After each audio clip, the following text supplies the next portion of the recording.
questioning is perhaps the greatest gift we have as human beings. Science is more than a body of knowledge. It's a way of thinking. It's a way of thinking that teaches us to question everything we think we know. Science came about by developing techniques, methodologies for gaining reliable knowledge about the world. We have at our fingertips the technologies that were only possible for the largest governments and corporations 20 years ago as an individual today. If human civilization continued at anything remotely like the current pace of technology advancement for 1 million years, where would we be? I think we're either extinct or on a lot of planets. The good thing about science is that it's true whether or not you believe in it. We hold the scientific method in high regard because it works. If it stopped working, we'd throw it out. Discover the past. Create the future. This is the Here and How podcast. Welcome to the Here and How podcast, where every week we dive deep into a big idea so we can discover the past to create a brighter future. My name is Rachel Oates, and this is episode 9, Should We Worry About Antibiotic Resistance? As always, I am joined by the wonderful Thomas Westbrook. Hello. And Stephen Woodford. Why, hello everybody. So today we are talking about the big, complicated topic of antibiotics and when bacteria become resistant to them and what problems that causes to individuals and to society as a whole. So, before we start anything else, guys, what is an antibiotic? The opposite of a biotic. What? I would say it's a form of medication that targets bacteria. Yeah. Specific bacteria. Yeah, pretty much. So it is a medication, it's a treatment, and it either destroys or slows down the growth of bacteria. Right? So that's pretty simple. Targets and or kills. Yeah. So there's a couple of ways it does that, and we'll get onto those in a minute. But, again, before that, I'm just testing you guys here. You know, you have to be spot on before we go any further. What was the first natural antibiotic discovered? I think I know this one. Sorry? Was it penicillin? Oh, yes. And was it discovered by somebody left a mouldy sandwich out? No, it was like, I think they were looking for something else, and he was about to throw the plates out when he noticed that, like, one of the plates was, like, that they were growing bacteria on, had a big empty space where it all died. See, I thought it was the assistant refused to throw out his plate because she was basically saying, listen, I've got a job, but my job isn't to clear up after everything you do. I'm not throwing away your sandwich. And lucky that she didn't do that because, really? Yeah. I'm not sure, actually. It could have been. I don't know the exact story behind it, but that would be quite funny if it was. I learned that story from Ricky Gervais, which, as wonderful as he is, that's not the greatest resource for... not sure how accurate he is. Straight cut science, yeah. I thought it was Louis Pasteur, and I thought that it was that he had different bacteria little test things that he was examining, and he noticed that one of them had mold growing on it and that there was no bacteria around the mold. See, that's what I thought the story was, but it's actually Alexander Fleming. Alexander Fleming. Sorry. Okay, yeah. Not so that's what I thought the story was with the plates. And he discovered penicillin in 1928, and it literally changed the course of medicine. It improved things so much. And a fun fact, he was granted a Nobel Prize for his work in, I think, about 1945, I might be wrong. And while he was accepting the Nobel Prize, he gave a speech, and he predicted the rise of antibiotic resistance as we see it today. So he predicted this way before it ever kind of started to happen. And it kind of makes me wonder, if people had actually bothered to listen to him, could we have prevented a lot of the problems that we have today?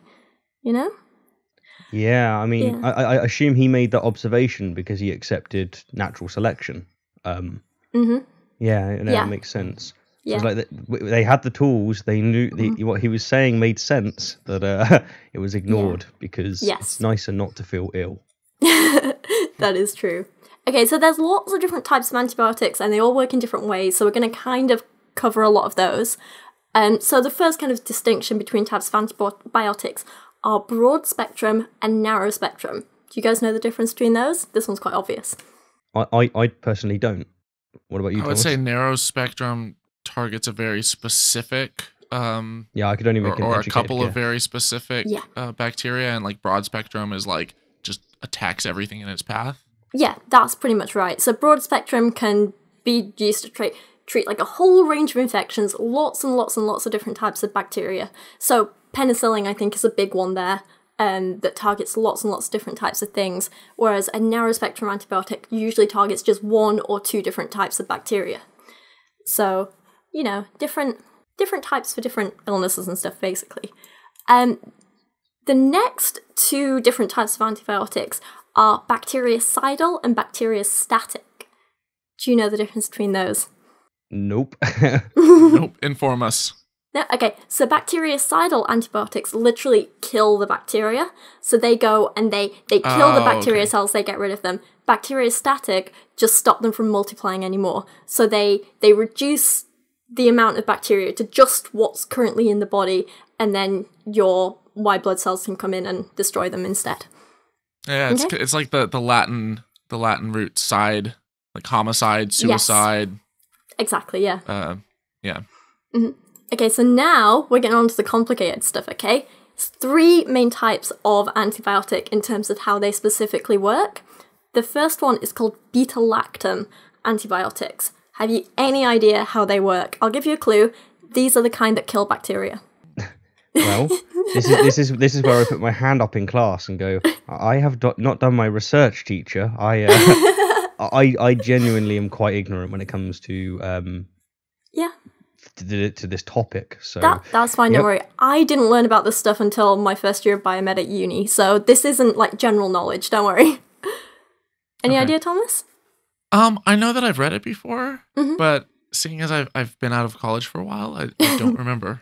That's okay. So beta-lactam antibiotics work by literally destroying the cell wall around the bacteria. So they break the links between the molecules that make up the cell wall. With no cell wall, the pressure inside the cell just increases and increases to the point where the cell membrane just bursts and the bacteria is literally like destroyed. It's all dispersed, it's all gone, it's dead. It can't multiply, it can't harm you, it can't do anything anymore. So examples of this would be like penicillin, or, I'm hoping I can pronounce this one right, cephalosporin. Cephalosporin? Yeah, antibiotics have big names. I'm not very good at that. I often think, where do they get the names for this? And of course, you can look up the etymology, and they're normally quite interesting. And they're normally built on logic. You know, there's references to Latin words, etc. But I can't help but think about what Neil deGrasse Tyson has said about the science of astronomy. And that is, in astronomy, unlike biology and, say, medicine, they call it what it is. It's like they find a hole that's black. That's a black hole. They find there was so many examples, but I can't recall them from my head. But it makes me laugh every time I hear the horse head nebula, because it looks like a horse head. Exactly, and it's like, look, that's Ursa Major. Why do you call it that? Looks like a bear. No, well, if you squint, but no, it is so true though. Like in the world of medicine, you have, if there's a very, very, very like strong structure for like why they use certain names, and it's almost always like stringing together certain Latin roots and stuff. And it really is. It is kind of beautiful how well organized it is. It's really interesting when you look at it, but just as a normal person, someone that doesn't understand that lingo, it's like, what? Why would they call it that? That's ridiculous. In biochemistry, a lot of the like long names are related to what the structure is. So when I was doing my biochemistry modules, we used to literally just be given a picture of some chemical structure that we'd not seen before and name it based on like, where the bonds were and what the bonds were and stuff like that. And there were special like suffixes and prefixes based on, what certain bonds were, like where the hydrogen bonds were, where the carbon bonds were. So there is logic to it a lot of the time, not so much with like naming medicines like this. I'm on about like, naming chemical compounds, but there is logic to it. And if you know the tricks and the rules, you can figure it out. But getting over that initial hump and learning that was tough. It was seriously tough. Well, I'm thinking like you have like penicillin and amoxicillin and stuff. And it's like, at first you just hear one by itself and it sounds like a big confusing name. And then you start hearing the suffixes and stuff. And you're like, oh, wow, like those are both, antibiotics that perform a very similar function. The ending is very similar. Like that must mean something that is related to what they do, you know? Yeah. And then it starts to make sense once you learn the endings. Then if you hear suddenly a new word that sounds similar, you're like, oh, that must also be an antibiotic that's similar to this or whatever. Yeah. I like it when that extends to other places as well. You know, there's lots of places, locations with the word muff in it, or as in Portsmouth or Weymouth, etc., or Bournemouth. There's loads in England, especially in the south. But once you know what that means, you can actually pretty much identify what the place is going to be, maybe even that it's going to be located near water if it's got certain terms in it as well. Yeah. And of course, the same is true when someone says biology. You're like, well, okay, that seems interesting. And then you hear ology in something else. You go, well, what does that mean? You look it up. In the Latin, it means research. So wait, you mean to say that in the UK that the names of your towns are actually structured? Yeah, well, a lot of them are. You get a few which are named after people and whatever, but most of them, I don't know about most, but a hell of a lot of them, they're named according to their location in most cases. Lots of we have random towns in the US, like everything that you'll just randomly have, like Troy. And it's like, why Troy? Oh, because, you know, we like the story of like, you know, the ancient Trojans. Or you'll have like Pflugerville, and it's like right next to Troy, and it's like, why Pflugerville? I don't know. It just like sounded like a funny name. I know that you've got lots of names that take from ours. I think you've got like New Hampshire and New York. New York, of course. But I think you've got. I think you've got a Portsmouth, a type of Portsmouth, like New Portsmouth or something. Well, there's a London in Canada, isn't there? Yeah. Yeah. Well, and we'll import, like, depending on where, you know, immigrants came from, we'll have like Dutch sounding cities and German sounding cities. And I think a lot of that, you know, might tell you a little bit about, you know, the population demographics that founded the town. You'll have like Fredericksburg or something, but they're really, as far as I know, in the US, there's no rhyme or reason to naming towns. Like, there's no kind of like regulation as to what, you know, you can just start a town with 1,000 people and call it Jonestown if you want. I was going to say, what I love the idea of is that you're in England, you go, oh, we're going to head to Portsmouth, and you go, okay, well, I can figure out from the etymology that it's probably near water, etc. You head there and hey presto, you know, the name makes sense. Whereas I like the idea of there being certain terms in America that's been named after some in England, for example, and then you make that same assumption, you turn up and there's no water. That name makes no sense whatsoever. You're like, who named this? New Portsmouth is in like the middle of a desert. Yeah, exactly. We're going to Watersville. Okay. It's in Egypt. Brilliant. Okay, getting back to bacteria, because we always do this, don't we? But I think the segues make the show like interesting.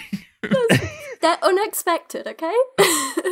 Yeah, I mean that's how we sell it. Yeah, yeah, we're marketers between us, right? We can put a spin on this. Yeah. Okay. Right, the next kind of antibiotics I want to talk about are called macrolides or macrolides. I'm not quite sure how you pronounce it, but macrolides, I'm going to say.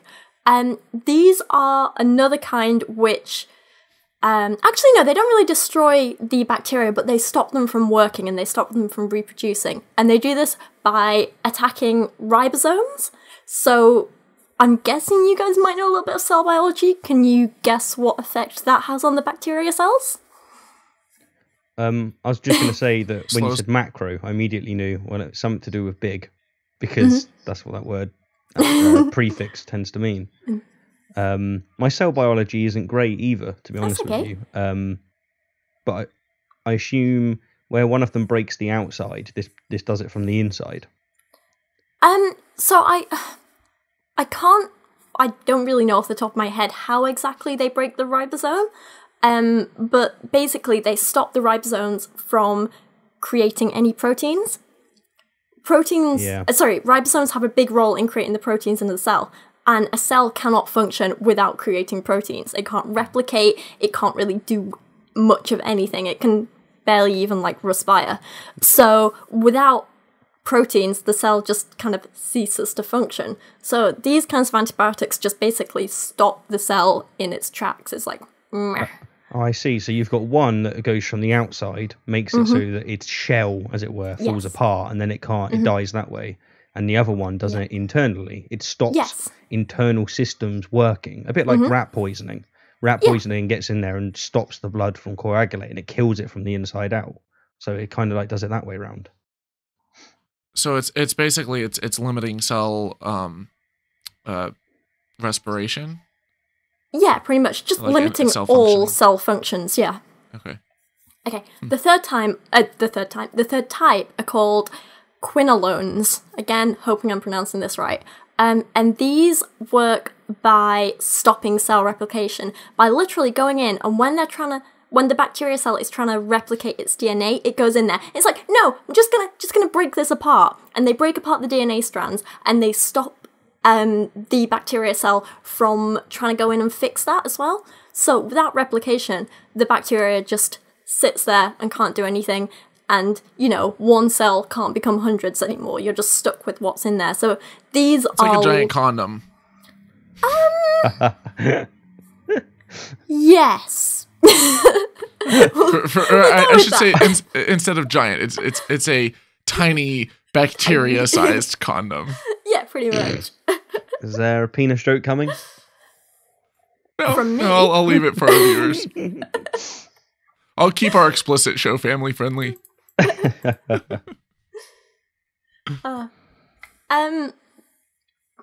Okay, so they're basically how a lot of antibiotics work. Can you think of any problems with this? Like with how antibiotics just in general work? Yeah, I can think of the problem, but that's only because anything I look at that remotely involves life, I always have at the forefront natural selection.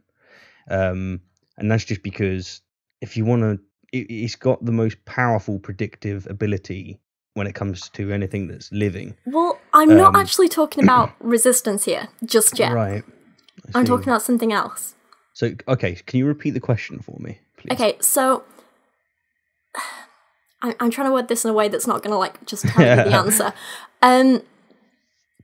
Basically, you have all these ways that antibiotics target bacteria cells, but the problem is it's very hard for one specific antibiotic to tell the difference between certain bacteria cells. Humans also have a lot of helpful bacteria in their body. Yeah, of course. Yeah. So one of the bad things of having antibacterial, well, anything really, especially when you have antibiotics, they destroy good cells as well as bad. Yeah. So they compromise your nervous system, your immune system, Immune system, that you're going to be more susceptible to other things.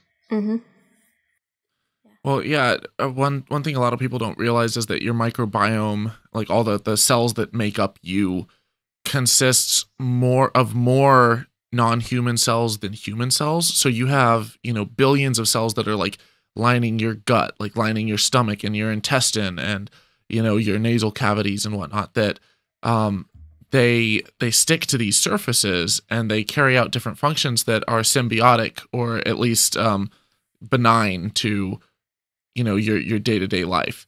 And if you destroy those bacteria and you kill off all the good bacteria, you're opening up, you're giving a surface for harmful bacteria to come and to operate, and you're making it's like this home is now vacant for the new occupants to move in. And it's not got a door either. We took that off for you. Makes it easy. And if some of these other bacteria, maybe they help you break down certain foods or they help you to carry out a certain function, and if their populations get decimated by heavy antibiotic use, then you may become it may become difficult for you to carry out these activities without them, or impossible without them, and so you might wind up feeling sick as a result. I was just going to add to that. This reminds me, tell me if I'm wrong, it makes me think very much of chemotherapy, because with chemotherapy, it does a good thing, and that is it has been proven to destroy cancer cells. The problem is that it also destroys cells. and it can cause damage and it can break down your nervous system. So a lot of people that are on chemo, they die from pretty basic things because their nervous system is just wiped. It just cannot deal with the common cold. It cannot deal with any kind of pneumonia, etc. It's a double-edged sword. It seems to be worse than antibiotics, of course, in that sense. But it seems to be that's a good analogy to draw, based on my ignorance. I would say it's a little bit different in that with cancer, you're actually trying to target your own cells. You're trying to target the cancer cells themselves, which are human cells that are like they're reproducing out of control and in places where they shouldn't be. And so, and they're not killing themselves afterwards. Normally you have cell division and then reproduction and apoptosis, where these cells will die. They'll kill themselves like at a certain point. Whereas if they start reproducing like crazy and they're not killing themselves and they start spreading throughout the whole body, then it becomes cancerous. And or even before it spreads, it's you have just this out of control growth. So when you target it with chemotherapy, you're not targeting a foreign invader. You're not targeting some foreign bacteria that's coming in. You're actually targeting your own cells. And I guess there's no difference then. It's just you're trying to localize it. Is that what's going on? With chemotherapy, I'm not sure exactly what they look for. I would assume, God, I'm going to show my ignorance on this, but I would assume that there's certain protein signatures or something, but I'd have to look this up. Yeah, but I know that there are specific chemotherapies that are used to target specific mutations and specific types of cancer. There's not just one type of chemotherapy. There's numerous, and they're getting better and better treatments and better drugs, which is why the life expectancies for cancer are increasing. Yeah, I was about to add a couple more pretty basic questions, but I just wanted to emphasize something to listeners, and that is, here's a good example of definitely me, seems Thomas as well, but definitely myself. I don't know very well. I don't know this subject very well, and the right thing to do in such a situation, I would say, and the scientific thing to do, the skeptical thing to do, is to just have humility with that and just be honest and go, I don't know, I can't claim knowledge in these areas, teach me, and ask questions. I just wanted to add that in because where we've been basically emphasizing the scientific method, that humility is a big part of it. Yeah. I think that's a really good point. Okay, so in regards to also like friendly bacteria being targeted and stuff, and this can lead to opportunistic infections, as you said. So if, you target the bad bacteria in your body and the good bacteria in your body, the bacteria that normally just kind of floats around the atmosphere and, can't really get a foot in, that can kind of jump in your body and cause another illness, another infection. And there's a lot of bacteria that do that. So really simple solution. What do we do about this? Any ideas? It's really, really easy. I know that you can eat different foods that contain healthy bacteria. Yeah. Like things like yogurt and stuff. Yeah, no, that's a pretty good idea. The really simple thing I was going to say is just only take antibiotics when you need them and only take them in short courses. It's as simple as that. Yeah. But then, once you recover from the disease. Mm-hmm. Oh, I see. You say as a preventative measure as well, consume certain bacteria.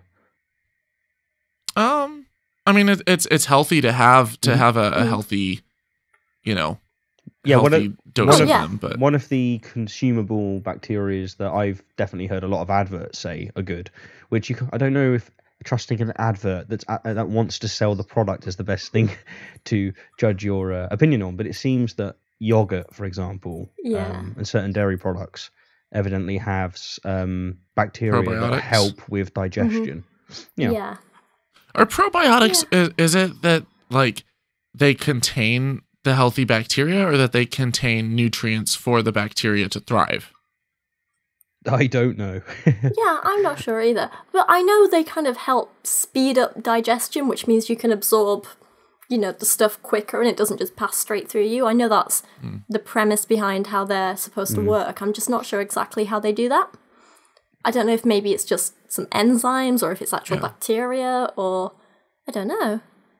I know also you can get, and this is kind of a newer thing, but like fecal transplants. A lot of places are doing research in that area where if you have been taking antibiotics for a long time and your gut bacteria or like the population has been absolutely destroyed and decimated, you can take a healthy sample from someone who has a very healthy level of bacteria in their gut, and you can do a fecal transplant. And I know that sounds disgusting. It's like, put your poop inside me.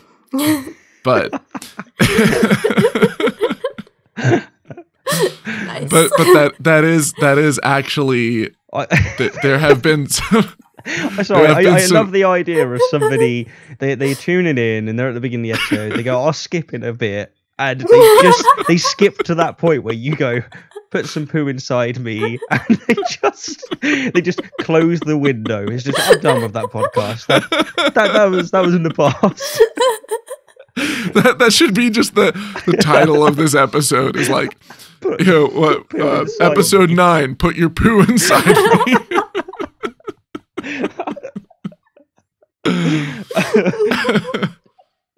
From poo to you. Oh. So gross. But yeah, Rachel, sorry for the derailing. No, that's fine. It's all good. It's all good.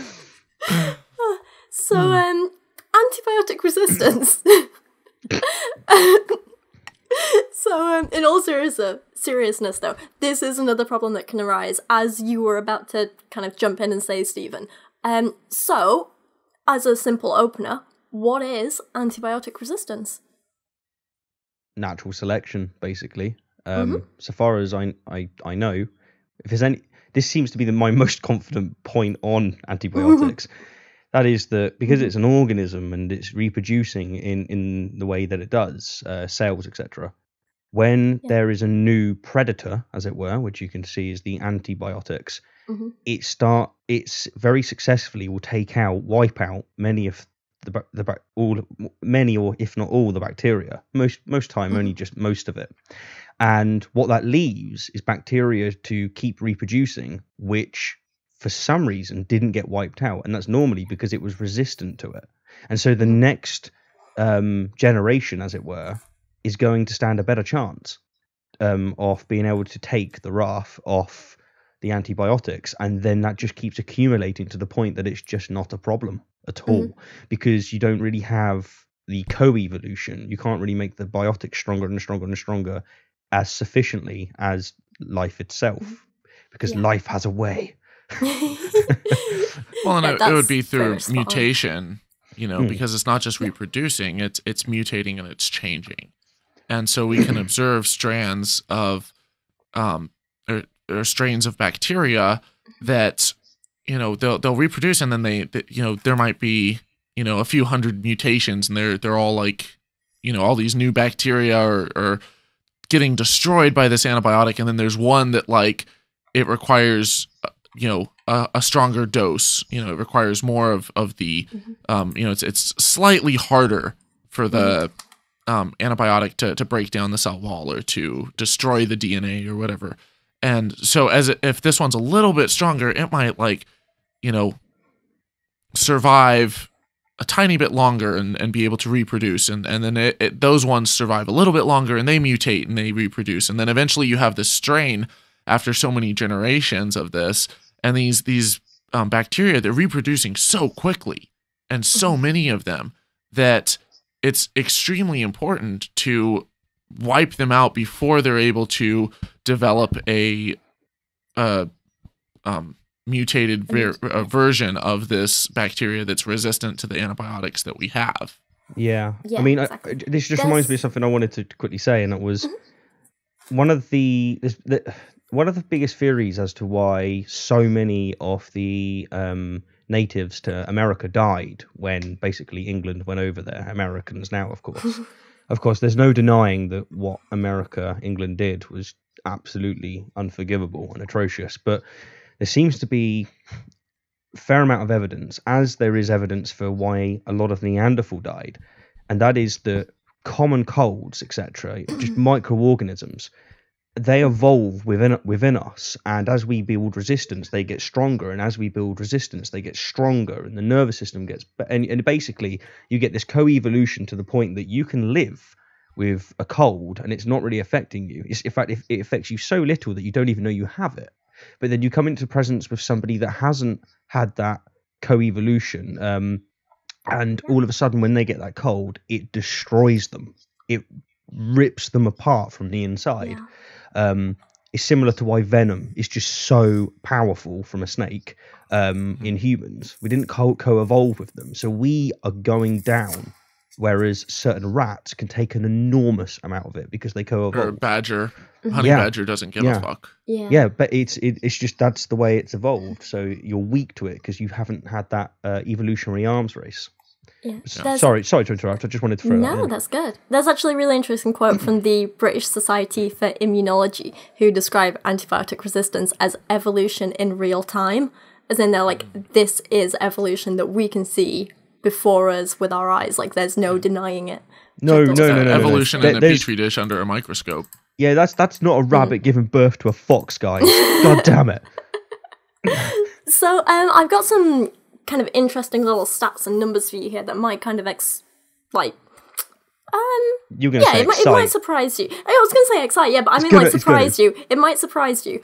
So finding exact numbers is a little bit difficult, but it's estimated that in the UK alone, at least 5,000 people a year die from antibiotic-resistant infections, although some suggest it could be anywhere up to like 12,000 people a year.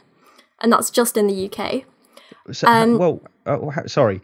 Antibiotic infections, is that what they die Antibiotic resistant infections. Resistant infections. So is that their system has just been so degraded that no, they it's die from bacteria else, or? Bacteria that they're infected with that have developed a resistance to the antibiotics. Yeah, okay, wow.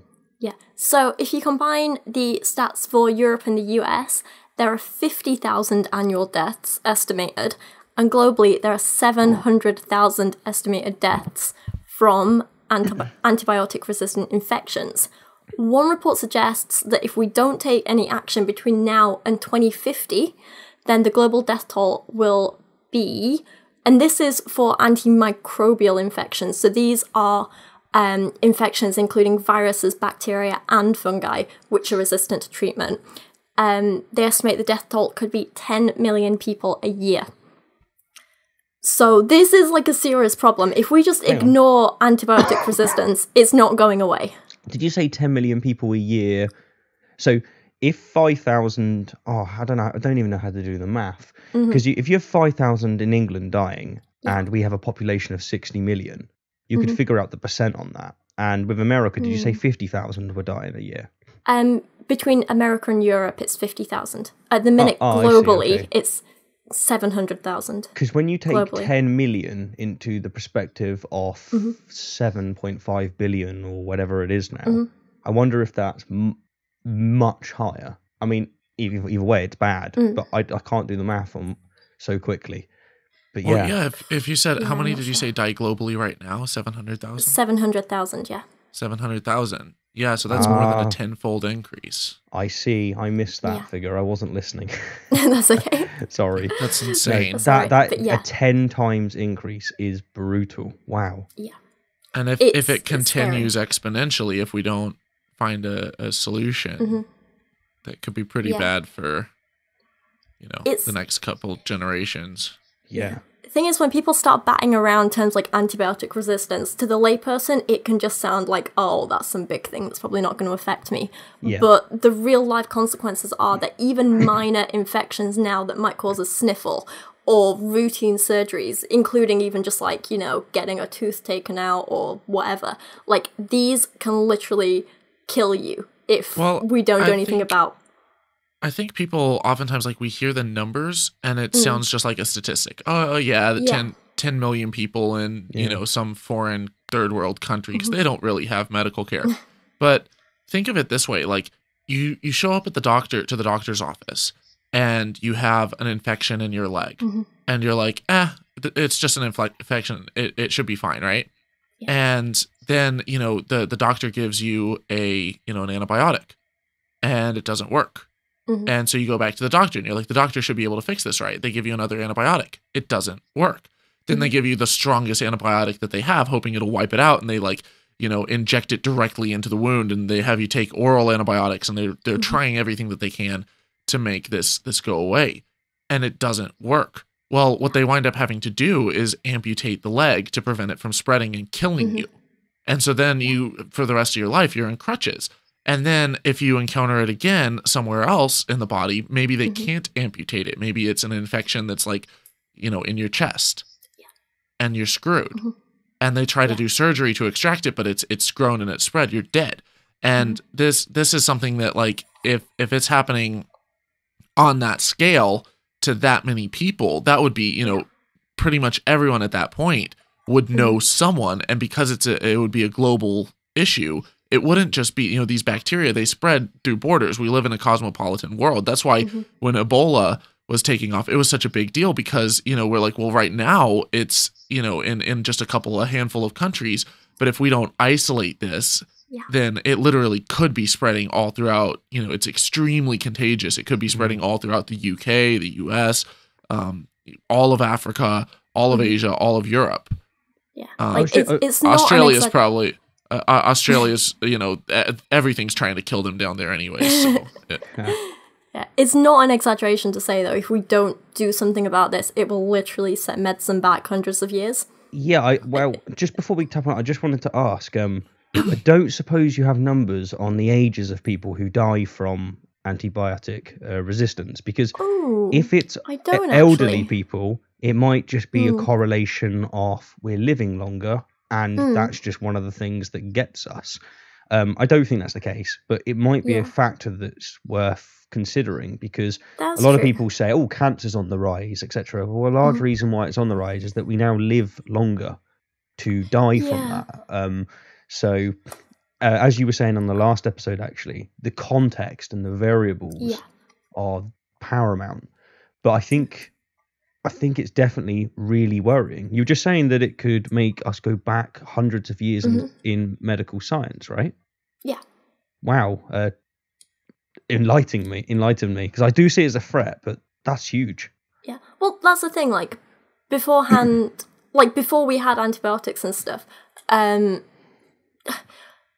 treating things that now today seem so trivial, like, not to be gross, but diarrhea, that doesn't kill you anymore. If we don't have antibiotics to treat infections, though, it could very easily kill you.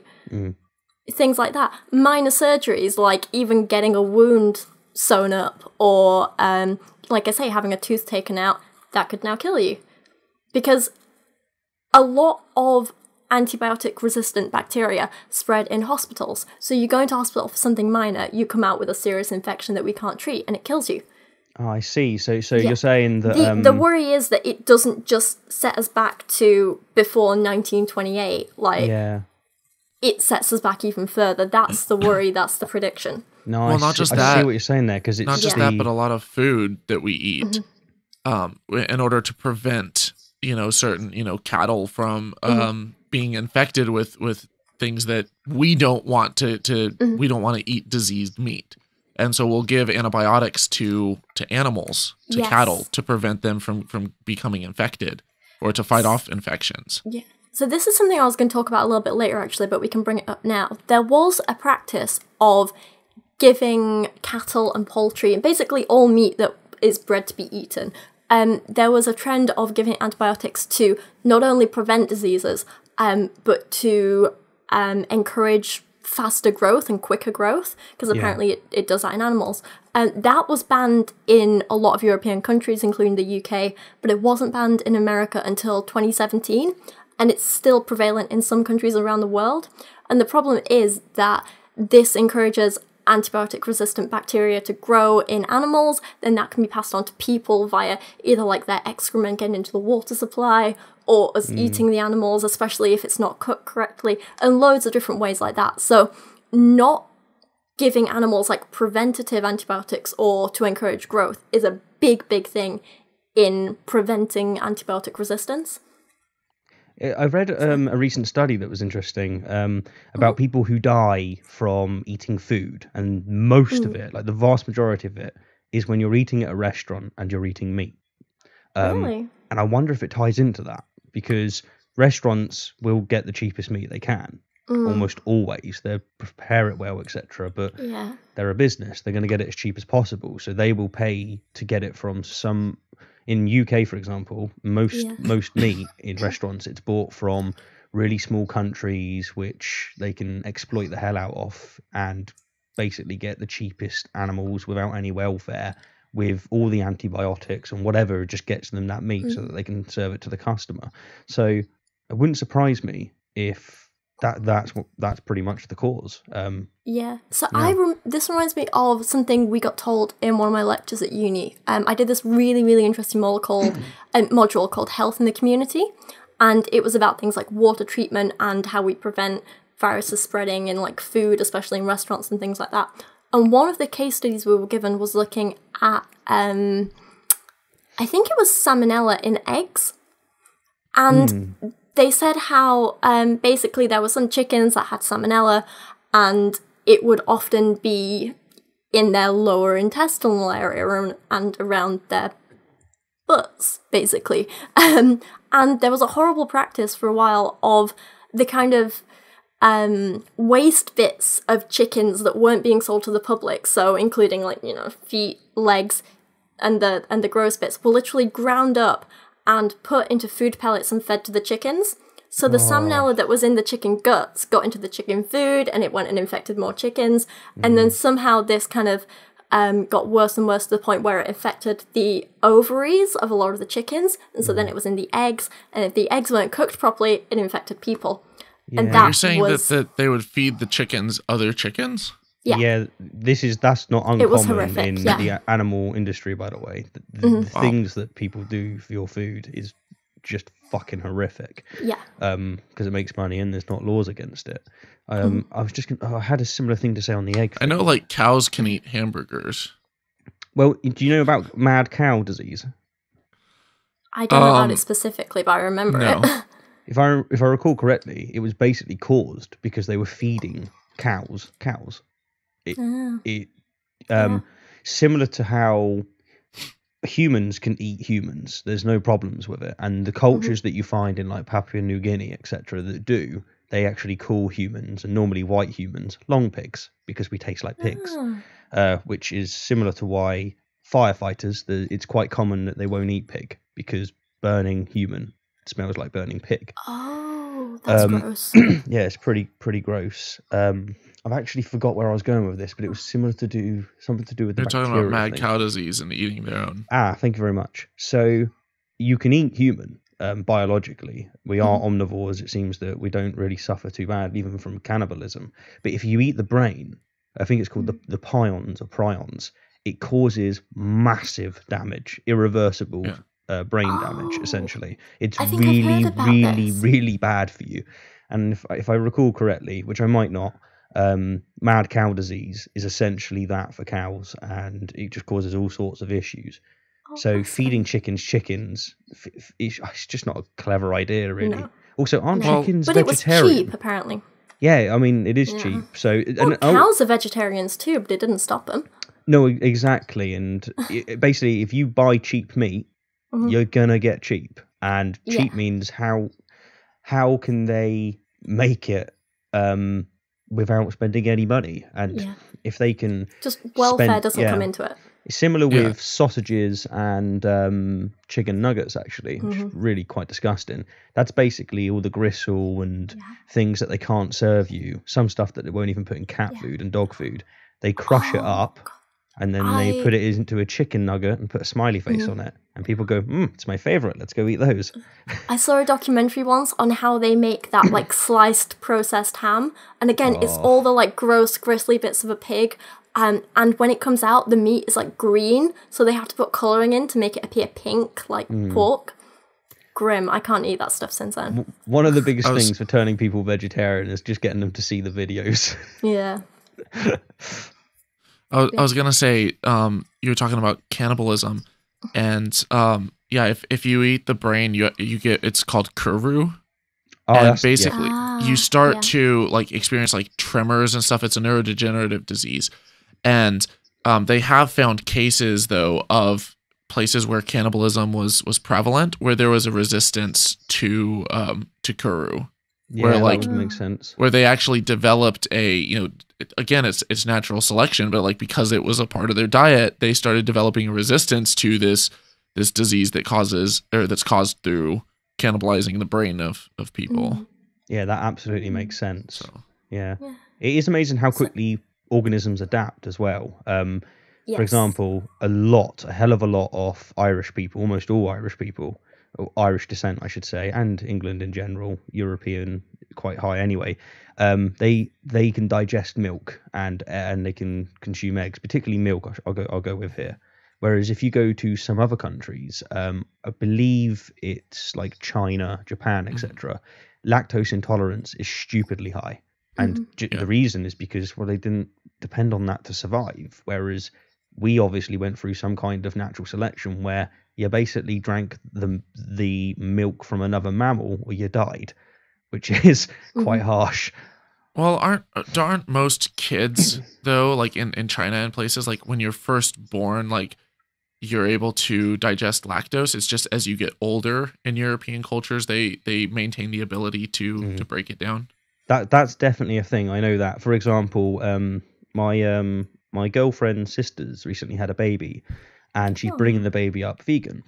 And as a curiosity, I've looked up, is there any issues with that? Because while I think veganism is the right moral answer, I'm very much convinced that we are omnivores, and whether or not that's really important during childhood, I'm interested in that for when I have my own children. Although I probably won't go vegan, I'll probably stay vegetarian for my life. But saying that, I would have said that I would have ate meat like a couple of years ago. Well, more than a couple of years ago. Yeah. But yeah, it does turn out that if a child has access and consumes dairy, then the chances are they're going to be able to do so for the rest of their life. Whereas if they don't have access to milk from cows, etc., they do have a far less likelihood of being able to consume it when they're older. So that's definitely probably the biggest factor. I would agree with you there. All right, so coming back to like natural selection amongst bacteria and stuff like that, we've seen over the last like sort of few decades in particular, there's been a huge increase in the amount of bacteria that are now resistant to antibiotics. Do you guys have any idea why? Like, what has been putting these selection pressures on bacteria? I would assume that we're fighting with a weapon that we can't mutate as fast as the bacteria itself can mutate. Every time that bacteria is present, yes, that's the first one that comes to my mind anyway. So there's kind of like two parts to that. And one is that there isn't really enough funding to create to create new antibiotics for the resistant bacteria. There's not enough funding to do that fast enough.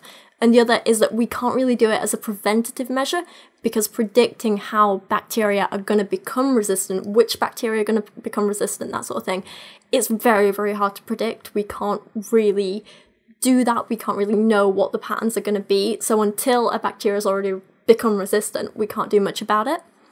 Well, can I also just add that, like, in most cases, you know, you're not just killing the bacteria with the antibiotic.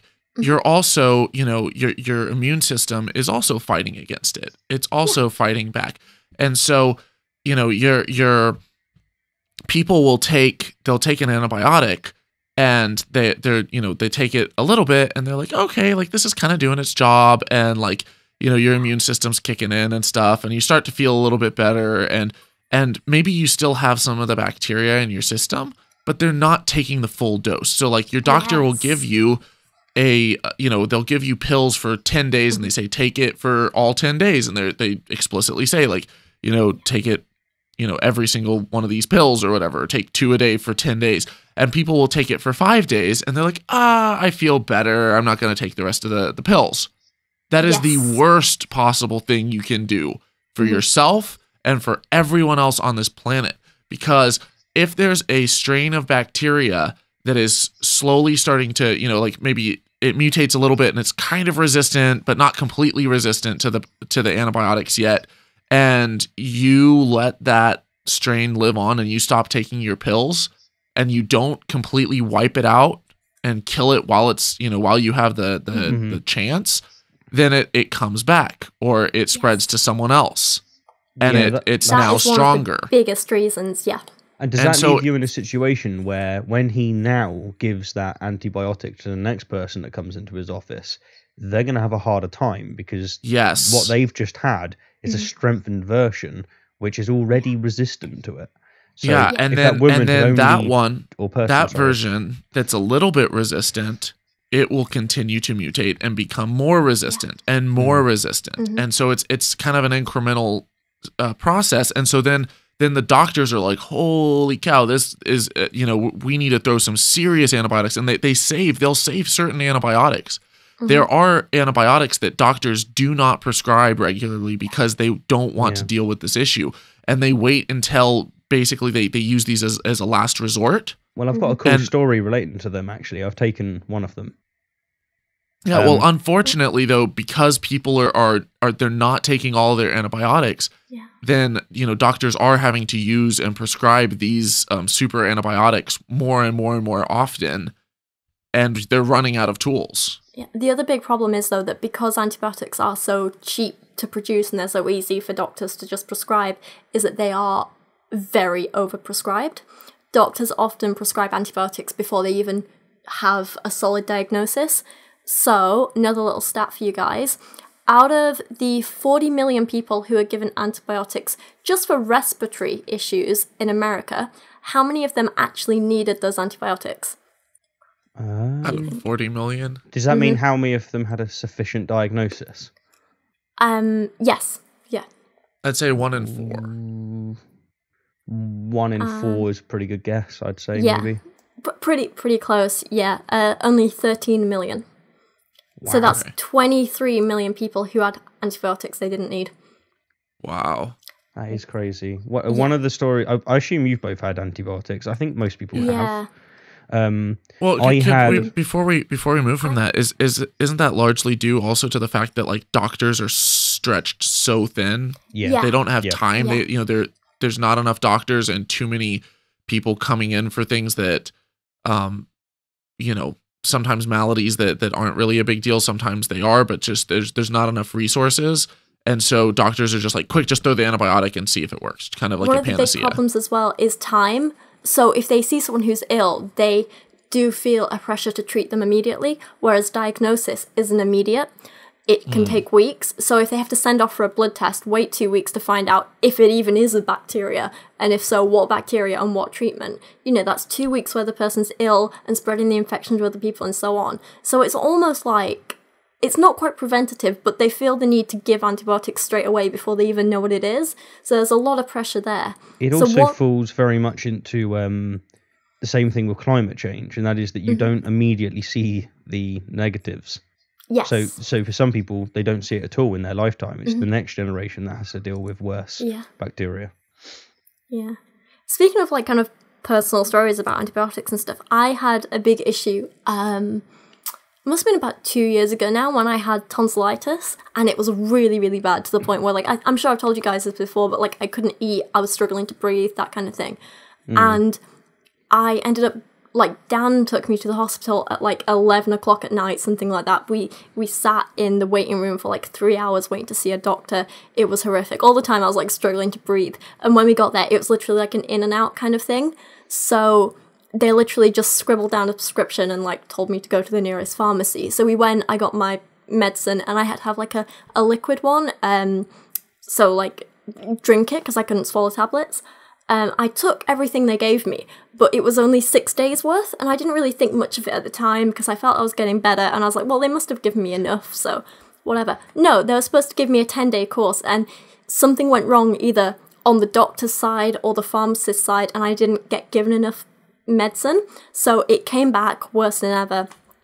And then I had to go off for blood tests, and that took like another 2 weeks. And eventually they were like, oh no, wait, it is just tonsillitis. You just didn't have enough antibiotics. So then they had to give me a different antibiotic for another 10 days. And I ended up ill for like 2 solid months. It was horrible. I could barely leave bed. Horrible. Yeah. So it was a bit of a nightmare. And that's just my story. What was, Steve, you had a story that you were... Yeah. Yeah, sure. I typical male. I just don't go to the doctors unless needed. I have recently, just because 2 family members died from prostate cancer.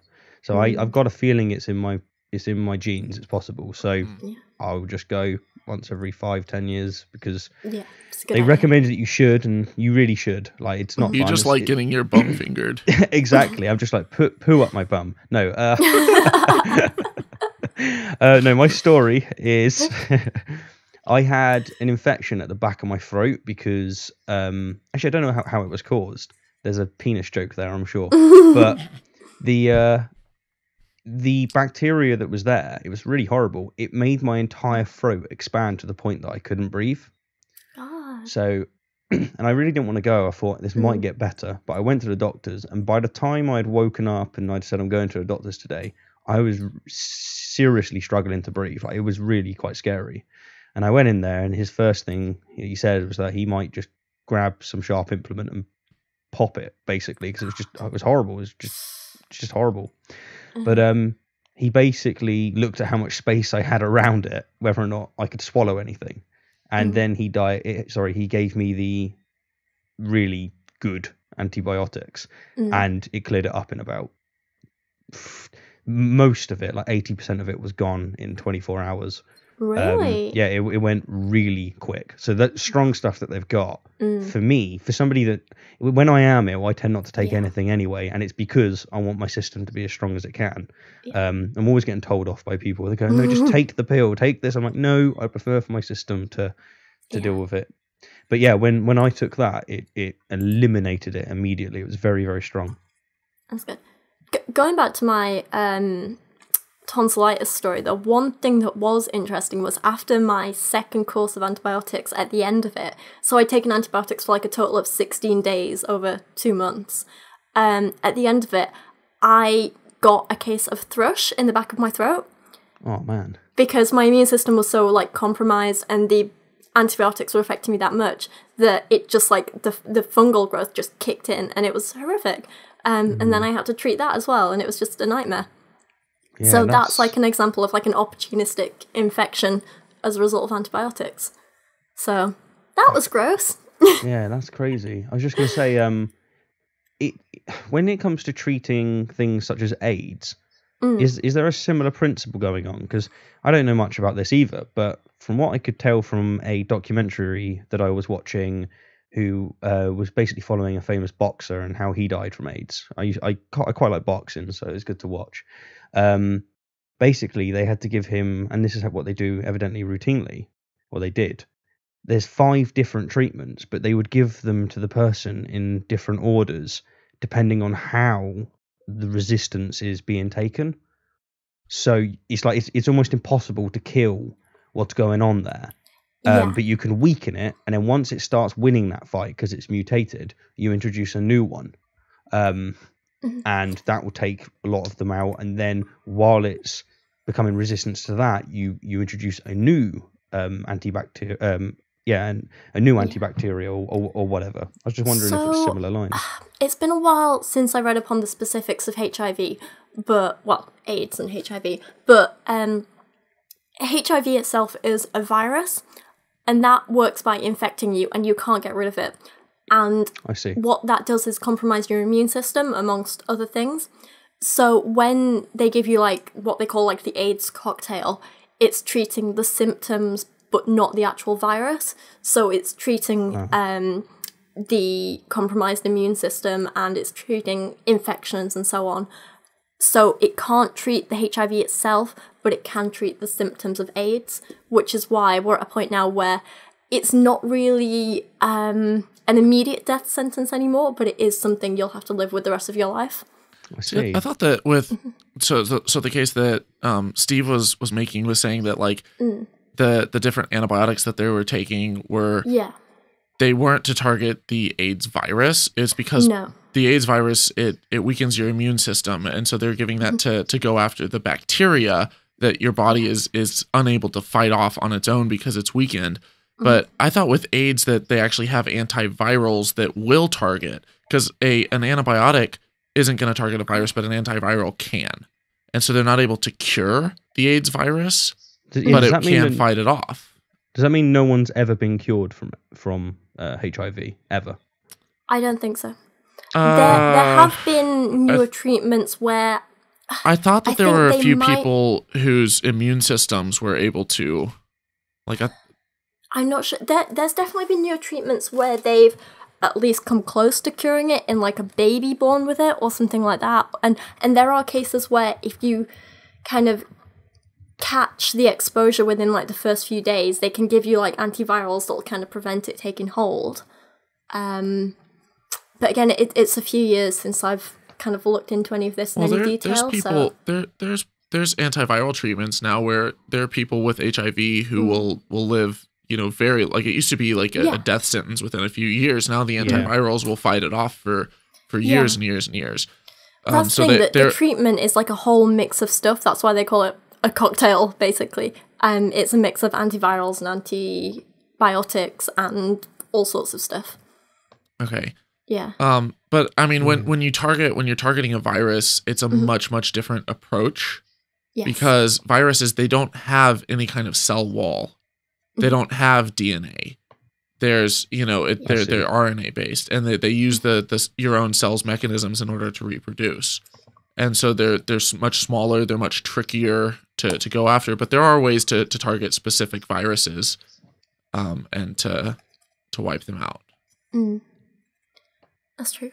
All right, so just before before this episode goes on too long, the last kind of bit I want to end on is what we can do about antibiotic resistance. So the main things are kind of like as sort of top level things are we want to prevent the spread of, infections and bacteria in the first place.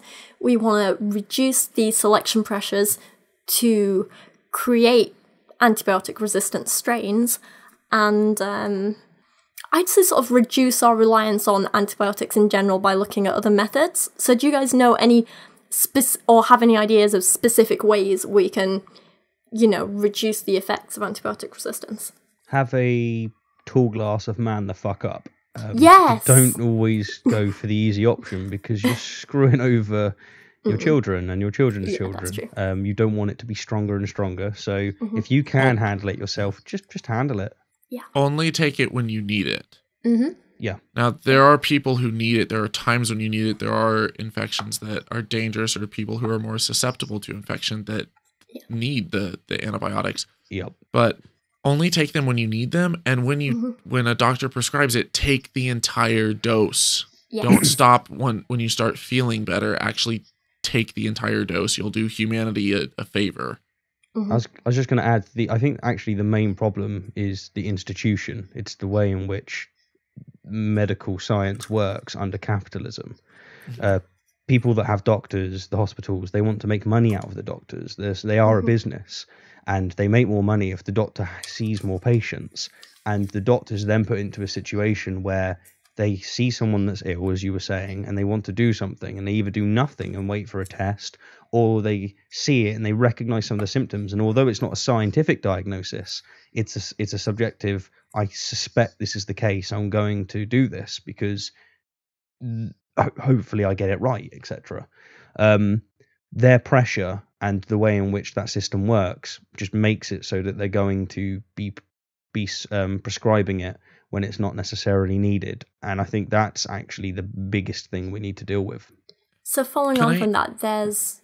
Sorry, Can I add one thing real quick to that? There's an episode of BBC's People Fixing the World that talked about the use of antibiotics among swine farmers, or like pig farmers, and how people were giving just massive amounts of antibiotics preventatively to their cattle, or to their pigs.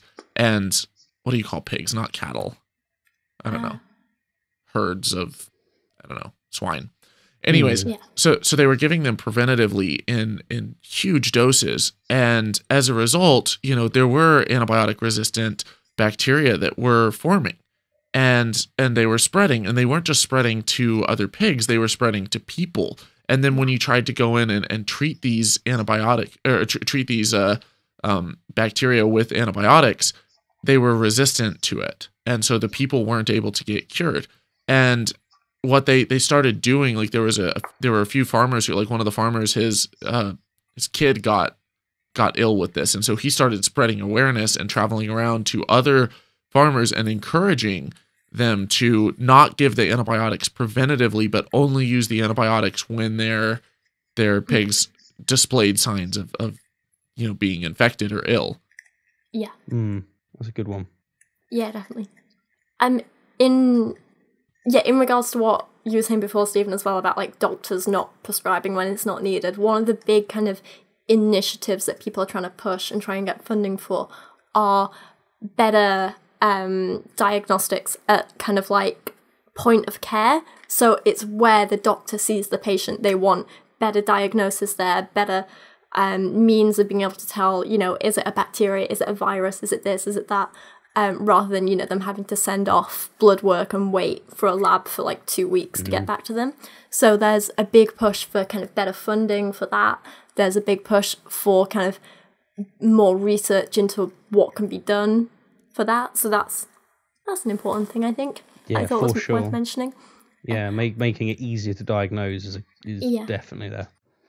What I would love to see in the future would be some type of treatment at like, and this may be wishful thinking, but if we're able to have some type of program like robotic targeting, or if we're able to get like, inject your bloodstream with tiny little nanobots.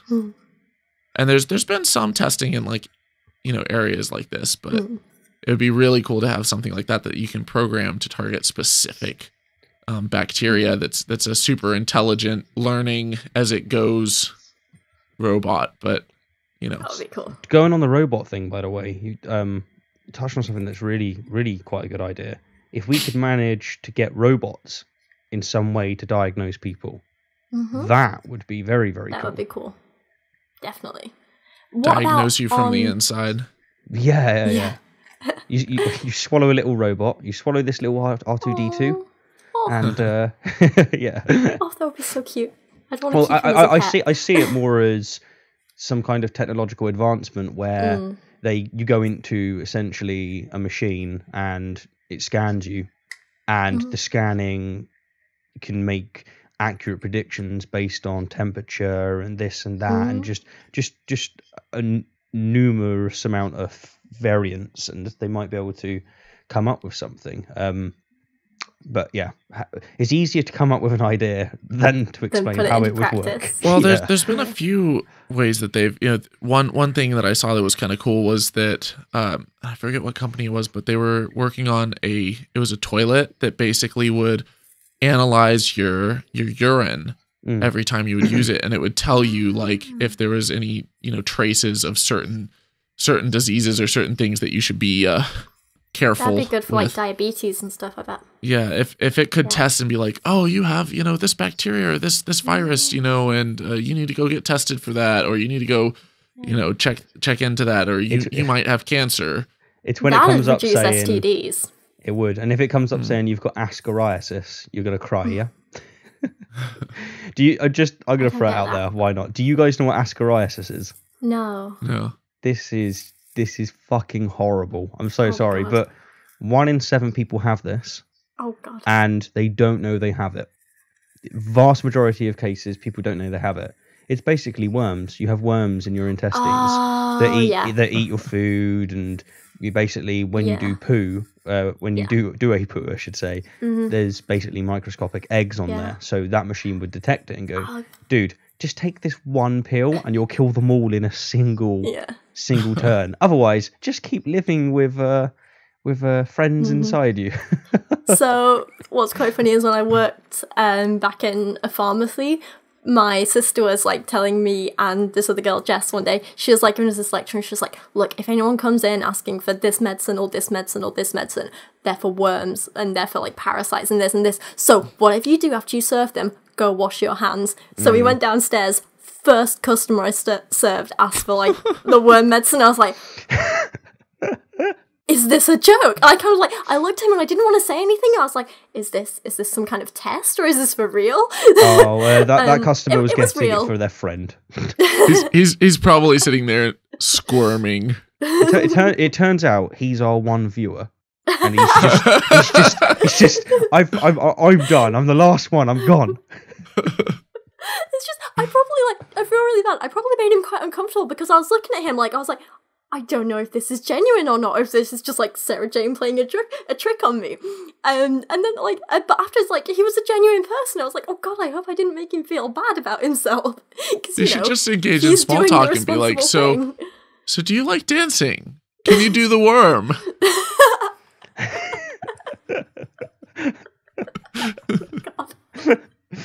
Oh my, that's amazing. Last thing I want to mention, though, is the fact that most antibiotic resistant strains of bacteria are prevalent in hospitals just because, you know, a lot of antibiotics there, a lot of ill people there, it's very easy to spread there. So what simple everyday things do you think we can do in hospitals to prevent antibiotic resistant strains from spreading and arising and that sort of stuff? Wash your hands. Yeah, that's a huge one. I mean, in the UK, hospitals, they only smell of that antibacterial stuff.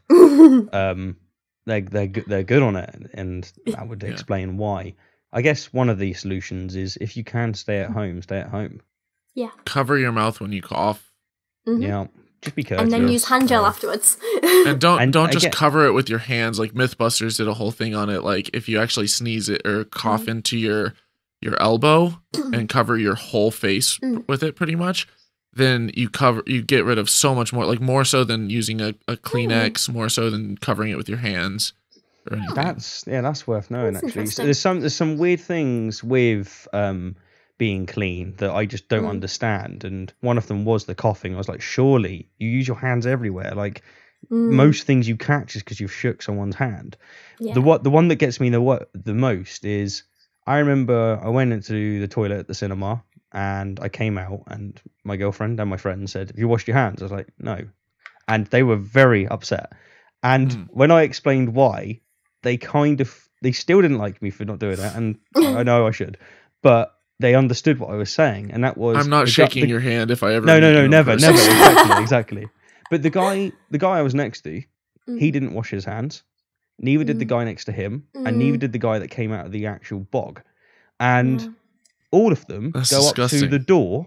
Yeah. They touch the door, and then the door shuts. And the only way you can get out is by touching that door handle to open it. Like it's not built in a smart way. So I tend to if you push wash your hands with my elbow and carry hand gel with me. Well, you know that the door handle is like the dirtiest part of the bathroom. Of course, and so that's my point. It's like I can't get out of the bar. Yeah. Do I just stand there like a weirdo until someone walks in? I go, "Cheers, mate. Have fun." Well, or do you go? You know what? I'll open it. Now my hand is basically riddled with horrible stuff. No, just grab a paper towel. Just see? like if you're, you wash your hands, you dry your hands with a paper towel. Just use the paper towel to open the door, and then find the nearest bin. Yeah, and just toss it. Like I'll just open it with the paper towel, and you just prop the door open with your foot and toss it like a basketball player into the basket. That's smart. That works. Yeah. The only downside is you look like a weirdo for a bit, but that's okay. That's a good payoff. Well, and then you're not spreading all the bacteria around, and your hands are actually clean, and you can actually eat with them afterwards. Yeah. So back when I was at school, we did a little silly experiment one day where we all went around and took swabs and swabbed them on a petri dish. And the idea was we were trying to find the dirtiest place in the classroom, and we were having a little competition. So loads of people did the floor, under the desks, top of the desks, door handles, that kind of thing. Dirtiest place was actually the teacher's computer mouse. Yeah. Mouse, keyboards, and your phone. Cell phones. Cell phones are horrific. This was kind of back before phones were all that common in school. Yeah. So back in the day. But I have to say, while on the one hand, the bacteria around us, yeah, you want to limit exposure, especially in like hospitals where there's like certain bacteria resistance and stuff. But our body is extremely resilient to most things that we encounter. And if you don't like, if you're not exposed to any kind of bacteria and you kind of grow up in a bubble and you don't develop resistance, because like your body is, as you're exposed to certain bacteria, your body's able to fight off most of it.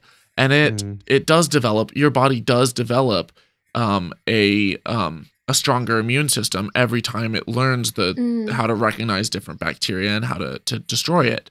And so, if you just buy thousands of wet wipes and live in a little, bubble, clean little bubble, you're probably not going to have as strong of an immune system to counter certain other bacteria. A good analogy with that seems to be skin and being sunburnt. So, of course, it depends on your natural skin tone, but either you get a bit of sun and every other day, whatnot, and then when there's a very hot day and you can't cover yourself, you might not burn that bad. Or you're someone that's very aware of skin cancer and deliberately will do everything they can not to have any sun exposure, which brings a lot of other problems, but not relevant.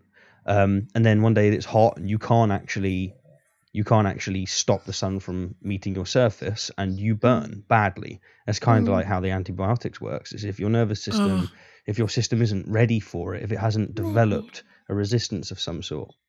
I'm gonna have to stop you there because like when you're exposed to sunlight, the ultraviolet radiation it's actually going through and it's flying through and destroying your DNA. It's causing damage to the DNA of the skin cells that it's hitting. And you're more resistant to it, if you have, a high amount of I think it's melanin content, if you're tan or darker skin or something. But at the same time, like, you don't want to just, have tons and tons and tons of sunlight exposure, because if you do, and if you're getting massive amounts of UV radiation, you are over time, you're increasing the likelihood that you will get skin cancer, because the longer you're in the sun, the more damage is being caused. Most of it is repaired in your DNA. Your DNA is pretty resilient, but when it repairs itself, oftentimes there are mutations. Most of the mutations are benign, but sometimes they can be cancerous or cancer causing. Well, the same is true of bacteria. So that's one reason why people say, when you go out in the sun, it is a good idea to wear sunscreen to protect yourself. Yeah, that wasn't the point I was trying to get across. I was just saying that some exposure would just mean that you're more resistant to more resilient. Exactly. That's all I was saying. I wasn't making the point that skin cancer isn't a thing. And I should make the point that as well. I should make the point that people shouldn't just go. People shouldn't just go licking door handles in bathrooms just to become like stronger. Yeah, exactly. So I was just using it as an example to show that resistance can develop, rather than that you should go out and get skin cancer, kids. Yeah. All right. So final question for you guys. Should we worry about antibiotic resistance? Yes. Yes. There you go. But not so much that you're stressed and losing sleep over it, but just enough to like actually take your dose and be a decent human being. That's a good idea. Enough to just know what's going on so that you can be responsible and to do what you can. I think it's one of those things that is a lot more serious than some people think it is, but also is a lot more preventable than some people think it is as well. So it really reminds me of climate change in that. Yeah. And if you want to become a doctor and build awesome nanobots, then hopefully we've inspired you. Yeah, remember us. Please do that, I was people. inspired by that show. While you're stood there receiving your Nobel Prize, very, very, very sunburn. Be all good. You're like, I'd like to thank the Here and How podcast for this wonderful tan that I got on my way over to receive this prize. They told me never wear sunscreen. So that was my takeaway from that episode. From the antibiotic episode. We're going to have a massive lawsuit from someone with skin cancer. They're bad people. Alright, I think that just about wraps it this week. If you guys like this episode, please consider giving us a 5-star rating on iTunes or whatever app or program or place or site you listen to this, because it really does help us. Next week, Stephen will be talking about something that I don't think you've decided yet, have you? Not decided at No. all. It's I a can mystery. pretend that I have. Sunscreen. Yes, sunscreen. I'm going to talk about sunscreen and the science of sunscreen. So yeah, Stephen will be talking about something next week. But for now, thank you so much for watching or listening today. This has been an absolute blast, and now we want you to join in the conversation over on the Here and How Facebook and Twitter pages, or follow us on Pinterest and Instagram if you just want some of the dankest of sciencey memes. If you like one of our particular styles, check out each of our YouTube channels: Rachel Oates, Rationality Rules by Stephen Woodford, and Holy Kool-Aid by me, Thomas Westbrook. To find all of our episodes, show notes, contact information, and more, warp on over to our home base, thehereandhow.com. If you enjoyed this episode and want us to succeed in spreading the love of science, you can help us out by giving us a 5-star review on iTunes or Stitcher. And to all our friends and family listening, thank you for spending this episode with us. We'll be back to explore another exciting big idea next week. Now go create something magnificent.